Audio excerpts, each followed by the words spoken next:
کئی لوگ جب ان کے ہاں بچہ پیدا ہوتا تو وہ اپنے بچے کو زرد رنگ میں غوطہ دیتے، اسے زرد رنگ سارے جسم پر چمٹا دیتے اور کہتے کہ یہ اب پکا عیسائی ہو گیا ہے۔ تو اللہ تعالیٰ نے یہ آیت مبارکہ اس وقت نازل فرمائی کہ اللہ کے رنگ سے کس کا رنگ اچھا ہے۔ صبغۃ اللہ ومن احسن من اللہ صبغۃ ونحن لہ عابدون۔ ہم نے اللہ کا رنگ اپنے اوپر چڑھا لیا، اور اللہ کے رنگ سے بہتر کس کا رنگ ہے، اور ہم اسی کی عبادت کرنے والے ہیں۔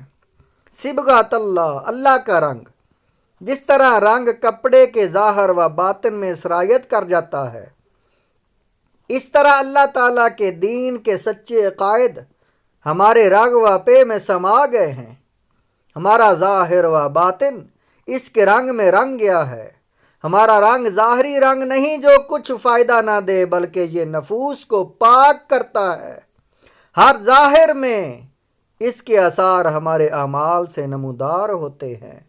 عیسائیوں کا طریقہ تھا کہ جب اپنے دین میں کسی کو داخل کرتے یا ان کے یہاں کوئی بچہ پیدا ہوتا تو پانی میں زرد رنگ ڈال کر اس میں اس شخص یا بچہ کو غوطہ دیتے اور کہتے کہ اب یہ سچا عیسائی ہو گیا۔ اس کا اس آیت میں رد فرمایا کہ یہ ظاہری رنگ کسی کام کا نہیں، رنگ جو ہے وہ اللہ کا ہے، جس پر وہ چڑھ جائے وہ عبادت کرتا ہے۔ وَنَحْنُ لَهُ عَابِدُونَ، فرمایا ہم پر اللہ کا رنگ چڑھا ہوا ہے، ہم اللہ کے رنگ میں رنگے ہوئے ہیں، یعنی ہم اللہ کی وحدہ لا شریک کی عبادت کرتے ہیں۔